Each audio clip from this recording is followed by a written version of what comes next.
What's up, everybody? It's me, Johnny. We got to talk about it. Our boy Rob Whittaker just beat Ikram Aliskerov at UFC Fight Night Saudi Arabia by knockout in the very first round. It is so bloody satisfying to say that. I'm so excited. I'm so hyped for Rob, as I'm sure many of you are as well. It wasn't just a victory. It wasn't just a knockout victory. It wasn't just a beautiful knockout at that, but it was a knockout victory in the very first round and quite early on in the round as well, specifically at 1 minute, 49 seconds by the measure that I have here. So we need to talk about it. We need to talk about the rest of the card, of course, the rest of the UFC Fight Night Saudi Arabia. I didn't get the chance to watch the prelims because they took place at about 4 a.m. my time, but by 5 a.m. I was up, I was watching the main card. I'm glad that I woke up because it was a pretty fun and exciting card. We got a few great knockouts in there, and of course that was all capped off by Rob's knockout victory against Ikram in the main event. So let's start off talking about that. What I want to say before we actually break down this fight, there's not much of a fight to break down because it was so short, as I alluded to. But what I do want to emphasize is that Ikram Aliskerov is not just some random no-name guy that the UFC called up, right? This guy was and still is a very, very dangerous fighter. And the reason why I'm going to go on this bit of a tangent and rant here is because I don't want to undersell how impressive and significant Rob's victory really was. Ikram Aliskerov is one of the most exciting prospects in the middleweight division. And a lot of people, including myself, were giving him the props and the respect that he deserved prior to this fight because it was rightfully so. He is a dangerous fighter. He was and still is a dangerous fighter. His only loss was against Khamzat Chimaev back in Brave, and that was pretty early on in his career. And of course, Khamzat Chimaev is a fantastic fighter when he does fight, right?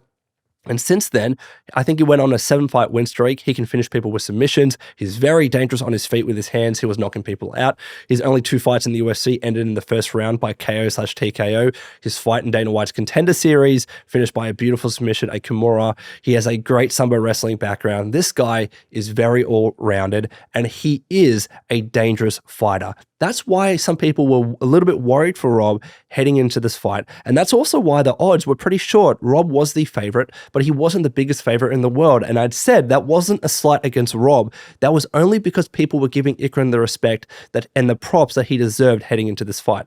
That's why Rob's victory, in the fashion especially that it occurred, was so impressive, was so significant. This guy has a big future in the middleweight division, in my opinion. He's still very dangerous, but that's what makes this victory so bloody impressive. So let's break it down, right? I mentioned in previous videos, oftentimes when Ikram throws his lead left jab, which can be very dangerous, he's put people down with it, he has this tendency of leaving himself a little bit open. He did it against Khamzat Chimaev twice in their fight. It happened, I believe, in the fight against Phil Hawes, and it happened literally again in his fight that just took place with Rob. When he throws that lead left jab, especially when he does it in a lazy fashion, he can leave himself open, and that gives the other fighter the opportunity to come in. And that's exactly what Rob did with that beautiful right hook, with that beautiful right overhand, and he completely wobbled Ikram Aliskerov. And that point was like the start of the end for the fight. Really, it was. However, Rob was very careful after that point. He didn't just rush in and try and immediately finish the fight. How many fights have we seen where people do that and they get caught? Even if the guy's wobbled, they'll come in too quick, they'll be too excited, they'll rush in, and they'll get caught on the way in, and then they'll be the ones that get finished. It's happened a lot of times in the UFC alone. So Rob could not risk that. He was very careful after he wobbled him with that right hook. So he goes for a left jab, and then he comes in with his signature left-right combo with the overhead kick. But when he threw the kick, Ikram was already on his way down. So after the left and the right, he was going down again for I think that was the first time he was knocked down proper, but clearly he was wobbled again for a second time. That's why Rob's signature kick after the blitz missed, because Ikram was already going down. He managed to go back up, and then it was another left, and then Rob threw that beautiful right uppercut, knocking Ikram out cold for the victory. It was picture perfect. Rob played a beautiful game. Beautiful bloody game. It was such a great knockout, and it very similar to the one with Khamzat Chimaev. If you remember that fight, if you watch it, go Google it or YouTube it with Brave FC or Brave CF. Very similar in the way that it ended. Again, Ikram threw a lazy left jab. He got caught with that right uppercut. That's exactly what led to the end of the fight here, and it finished with a right uppercut. So Rob, to have such a good victory, man. I cannot undersell how impressive this victory really was. I'm so bloody happy for Rob. He executed his game plan perfectly. He said he was going to absolutely headhunt Ikram in this fight, and that's exactly what he did. Very impressive win. So what happens now? Where does Rob go after this? I think in the post-fight interview, Rob was highlighting that he could probably easily be the backup fighter in 2 months' time at UFC 305 in Perth when Dricus defends his middleweight title against Israel Adesanya. Easily, because Rob took no damage in this fight. Again, it ended very quickly. Barely took any damage in. Ikram barely got any shots into Rob. So he could easily be the backup fighter for that. I could see that happening just in case something does happen to Israel Adesanya, who hasn't fought in a little bit, right? So something could happen to Israel and Rob would be an easily slot in for that, especially because he lives in Australia. He's going to be at UFC 305 regardless whether he's fighting or not. So easily he could be the backup fighter for that fight. And I would love to see that. However, I believe it. If I was being biased in Rob's favor, and of course I am, throw him a bloody title opportunity. I would love to see Rob get another shot against Dricus. Of course, let the fight happen with Israel first. But whoever wins, Rob, chuck him into the title opportunity. I think he deserves it after that impressive victory against Ikram, after his victory against Paulo Costa, give him another title opportunity. But if I was being objective about it, if I was being unbiased and trying to distance my friendship with Rob, probably the fight to make is a number one contenders fight with Rob Whittaker against Sean Strickland. I think if I was being objective about it, I think that's probably the fight to make because Sean absolutely does have a case for getting thrown into a title opportunity as well because he lost a very close fight against Dricus that many believe that he won. Also as well, he beat Paulo Costa pretty handedly as well, even though there was that one judge with the crazy decision. I don't know how he got to that point. Still, Sean Strickland, in most people's eyes, beat Paulo Costa pretty significantly. So there's every argument that Sean Strickland right now, without any other fight, deserves a title opportunity as well. If I was the UFC, I would pit Rob against Sean Strickland. I think that is more the fight to make. I don't know if the UFC want to give Sean Strickland the title opportunity, especially because it wasn't the most exciting fight with Paulo Costa, right? It wasn't it was a pretty typical Sean Strickland decision victory. So I don't know if they want to put him in against Dricus so soon. I think they would prefer having Rob fight against Sean for the number one contender spot. I think that is the fight to make, especially because Rob and Sean haven't fought, right? They've quit. I don't know how they haven't fought in the middleweight division, given everyone that Rob has fought and given everyone that Sean Strickland has fought, but they've never fought. So have them fight for that opportunity to go up against Dricus or Israel, whoever is going to be the champion at that point. I think personally that is the fight to make. And if Sean's ready, if Rob is ready, why not have it happen at UFC 305 at Perth? I know Rob said he doesn't really want to fight so soon because he wants to spend time with his family and whatnot. So that's the only thing going against that. Also, Sean Strickland literally just fought as well against Paulo Costa. But if they can get it done, that would be so bloody exciting to see. You see the number one contenders fight, and then you see the actual title fight, UFC Perth at UFC 305 in Perth. I think that's the way to go. But if they can't fight so soon, have them fight later this year. But I would still like to see Rob Whittaker fight Sean Strickland. But I don't know, man. I don't know what the UFC does. It depends on injuries. It depends on what the fighters feel like. Sean Strickland says he wants to wait it out until he's just given the title opportunity.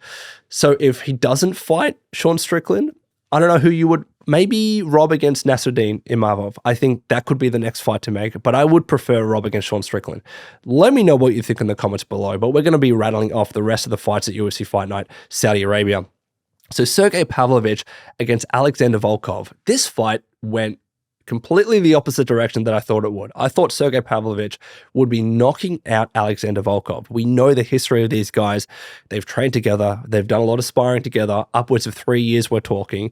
And every time Volkov talked about Sergei Pavlovich, he talked about how worried and scared he was when he was just sparring with the dude because his punches are so powerful. They literally shake him to his core. That's what he said. They shake him. He was very scared and very worried about Sergei Pavlovich's power. So I thought genuinely that Sergey was going to knock Volkov out in this fight, completely knock him out in the first round, like we've seen Sergey do time and time again in the UFC in his fights, obviously excluding his fight against Tom Aspinall. But Volkov played a beautiful game, perfectly executed strategy, and exactly what he needed to do to win against Sergey Pavlovich. He's so bloody tall, by the way. Volkov is a huge, huge man, and Sergey Pavlovich is massive. Volkov made Sergey look small by comparison. He's so tall, he's 6'7", and even though Sergey has the bigger reach with his hands, Volkov was really playing a nice distance game. He was using his legs perfectly, throwing those body kicks, those high head kicks, using his lead jab, sorry.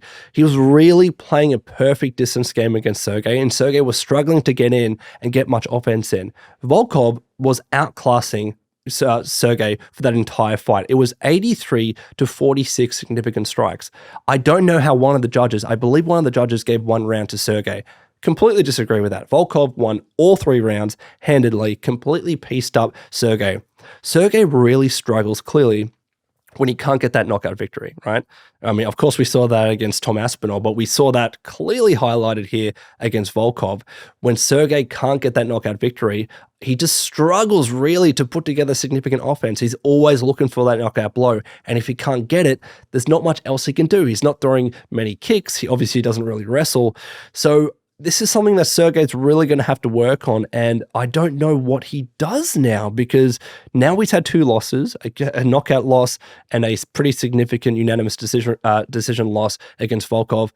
I don't know what he does, man. But for Volkov he's put together a string of victories now. I would say he's pretty close, either fighting maybe the winner of Tom Aspinall against Curtis Blades. I don't know what's happening in the bloody heavyweight division, because who's the actual champ, who's the interim champ, all that is really up in the air. But Volkov with a very, very nice victory. Next up, we've got Kelvin Gastelum against Daniel Rodriguez. Look, this was a pretty fun fight. It was pretty much a scrappy boxing fight. We had some takedowns in there with Kelvin Gastelum. And by the end, it was actually 112 to 127 significant strikes in Daniel Rodriguez's favor. So in the end, Daniel actually threw more, but arguably Kelvin Gastelum threw the more damaging and impacting punches. He, of course, had the takedowns in there as well.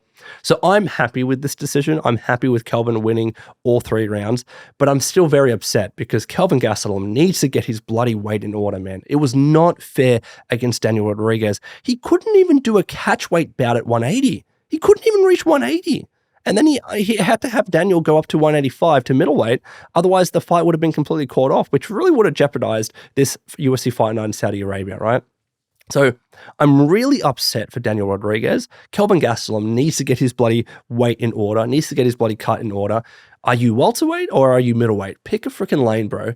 I feel so bad for Daniel Rodriguez, especially because he was fighting the heavier dude, especially when he was taken down and he was kept there. It was because Kelvin Gastelum is the heavier guy. And he's not doing enough in the gym. He's not doing enough with his weight cut to keep his weight down and to be prepared. It's not professional. I'm not happy with it. Even though I think he won, I still feel really bad for Daniel Rodriguez, and props to him for still taking the fight. Props to him for going up to middleweight, even when it's not his actual bloody weight class. Kelvin, man, you got to get your weight together. Next up, we have Sharaputdin Magomedov against Antonio Trocoli. Look, this was a pretty one-sided fight, especially by the 3rd round. Antonio Trocoli was not even throwing any offense whatsoever. He was standing there for Shara to experiment. He was throwing random kicks. He was having fun, especially in that 3rd round. And then obviously it ended. So there was a brutal knee when Trocoli went in for a lazy takedown. And then Shara cracked him with the right. He kept battering him. And then he finished him with a beautiful left hook. It was a brutal knockout victory by the end. But Antonio, look, he came in on such short notice. I believe he only flew in like 72 hours before at 1 a.m. in the morning because he was called in because the fight had to be changed. And so he came in as a late replacement. Yes, he was training to fight Ikram Aliskerov the other week, but he went through a weight cut. He came in very late. He had to go through another weight cut, of course, to prepare for this fight. So that wasn't the best Antonio Trocoli that we've seen. So I feel bad for him.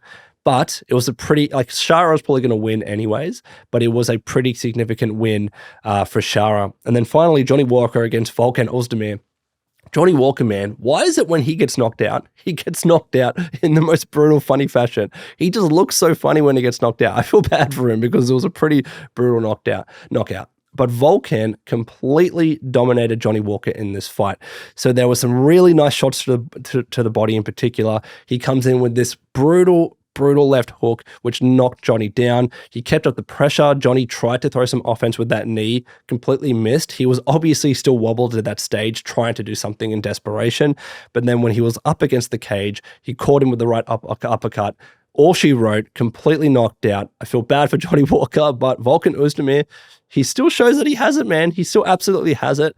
And I thought that was a pretty significant, pretty impressive victory from him as well. So overall, I thought this was a fun UFC fight night. I'm sorry if my mind's a little bit scattered and I'm stumbling a little bit. Again, I woke up at 5 a.m. for this, but I'm still so happy for Rob. I want to see what he does next. Hopefully he gets that title opportunity very, very soon. Let me know what you think in the comments below. And until next time, this has been Johnny. Please take care of yourselves, and I'll see you in the next video.